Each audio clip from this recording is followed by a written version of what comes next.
So, have you ever been right in the middle of a fantastic conversation or, writing this super important email, and you suddenly realize you're repeating the exact same word over and over? I'm very tired. It's very cold outside. Man, my boss was very angry. I mean, it feels really easy to say, right? But here's the secret. Every single time you lean on the word very, you're actually falling into this common, kind of lazy trap. And it just makes your English sound weaker, less exciting, and honestly, a little bit boring. Okay, let's dive into this. Using very all the time is basically an energy-saving shortcut for your brain. Millions of English learners, and honestly, native speakers too, fall into this exact same trap, just because our brains absolutely love taking the easy route. But hey, don't worry. In this explainer today, I'm going to give you an instant vocabulary toolkit. We're going to completely transform your English from basic and repetitive to powerful and professional. And the best part, we're going to do all of this without memorizing thousands of complicated rules. So here is our sequential roadmap for the explainer today. First, we'll hit the foundation. Second, we'll look at real-life scenarios. Third, I'll show you the layman's hack. And finally, we'll wrap up with a quick pop quiz. All right, let's jump right into Chapter 1, the foundation, why very hurts your English. Let's start with a really big question. Why do we actually say very so much? Well, think of your brain like a slightly lazy helper. When you're tired, excited, or under pressure, your brain just wants to use the absolute least amount of energy possible. So instead of hunting for that perfectly precise word, it grabs a basic day one vocabulary word and just slaps very in front of it to save some energy. It's that basic formula. Very plus a weak word. Now, to be clear, there's absolutely nothing grammatically wrong with saying very tired, but it just lacks flavor. It's kind of like eating totally unseasoned white rice. Yeah, it does the job, but it's really not memorable. Compare that to upgraded English, where you use a single, vivid word. When you swap out that basic formula for just one strong word, you instantly paint this vivid, compelling picture right in your listener's mind. Let's actually start with emotions, right? Since we talk about our feelings literally every single day. If someone steals your lunch from the office fridge, you aren't just very angry. You are furious. Let's practice that phonetic pronunciation out loud together. Furious. Come on, say it with me. Furious. Okay, next.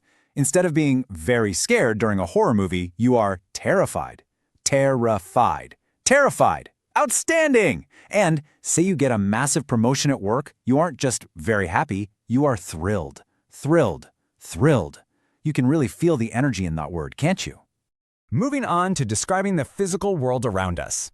Let's say a room hasn't been cleaned in months. It's not very dirty. It is filthy. Filthy. Try it. Filthy. On the exact opposite side of things, imagine a floor so clean you could literally eat off of it. It's not very clean. It is spotless. Spotless. I mean, it literally means without a single spot. And what about a summer afternoon out in the desert? It's not very hot. It is scorching. Scorching. Say it with me. Scorching. Perfect. Now, what's really interesting is how we apply this whole concept to scale. If something is very small, we can just say it is tiny. Tiny. Or, if you're in a more advanced professional setting, try minuscule. Minuscule. Let's practice that one. It's a great one. Minuscule. Incredible. Okay, now the opposite extreme. For a very big mistake or project, instead of very big, we use massive or huge. Massive. Huge. Just look at that. You literally just accomplished a massive 8-word vocabulary upgrade in, a few minutes? Take a deep breath. You're doing great. Moving right along to Chapter 2, real-life scenarios, putting words into action. So learning words in a list is a really great start, but to actually make them stick, we need context. We're going to step into professional, social, and emotional environments to see exactly how these upgrades sound out in the real world. So imagine you're talking to your manager. The basic version goes a little something like this. I am very busy today because we have a very big project, but our team is very smart and the results were very good. I mean, it's not terrible, but it doesn't exactly sound like a high-level leader. Let's act out the upgraded version.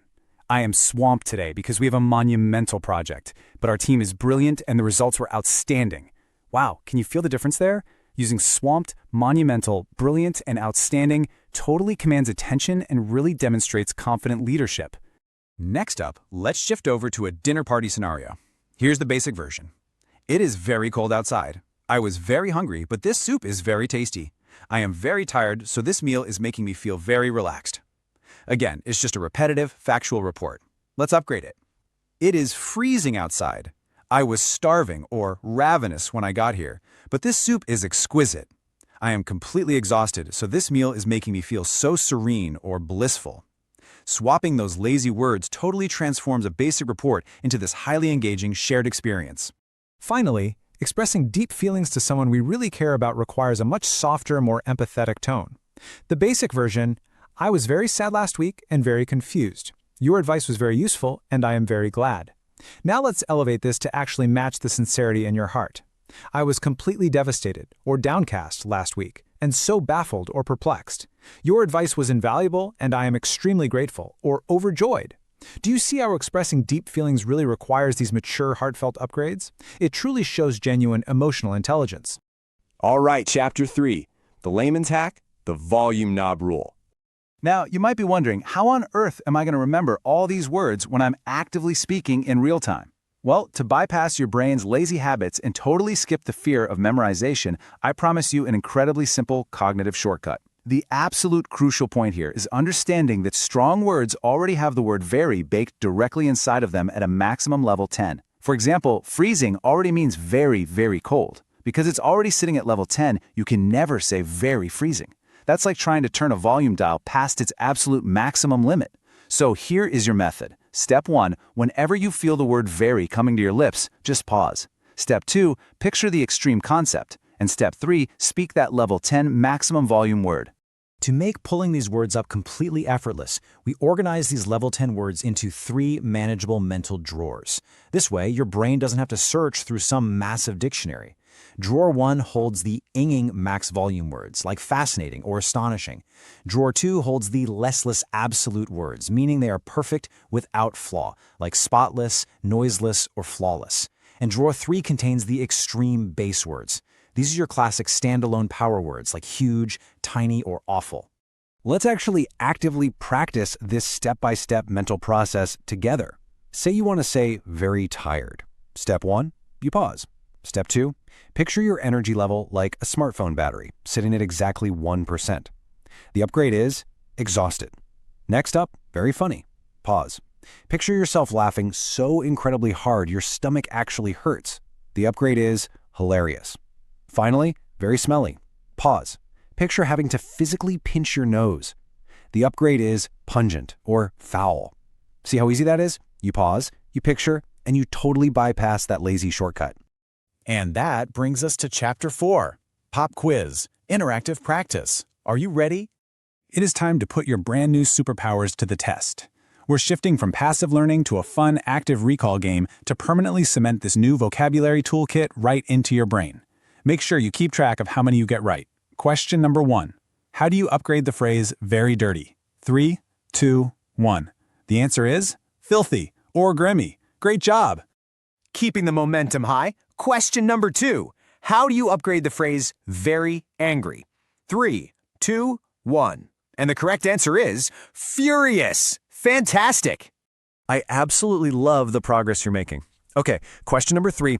Let's look back at physical descriptions. Upgrade the phrase very quiet. 3, 2, 1. The upgrade is silent or hushed. Wonderful. For question number 4, let's focus on professional settings. Challenge yourself to upgrade very smart. 3, 2, 1. The powerful words you're looking for are brilliant or intelligent. Brilliant, just like you. And for our final question, let's bring it all home. Upgrade the phrase very funny. 3, 2, 1. The ultimate answer is hilarious. Give yourself a massive round of applause. You did an absolutely incredible job. Just look at how far you've come in this explainer. You started out using very as a constant, kind of lazy crutch. And now you have an entire toolkit of beautiful, high-impact words. You learned exactly why they matter, practiced them in real-world scenarios, and mastered that volume knob hack. By choosing just 1 or 2 of these upgraded words to use today, you're already becoming a way more confident, natural speaker. Think about it. If the words you use shape your reality, what new world will you build with your upgraded vocabulary today? I definitely want to hear how you did, so drop your quiz scores below in the comments. And as we conclude our journey today, I want to say the exact words you see on screen. Thanks for watching. Please like, share, and subscribe the channel Learn with MD.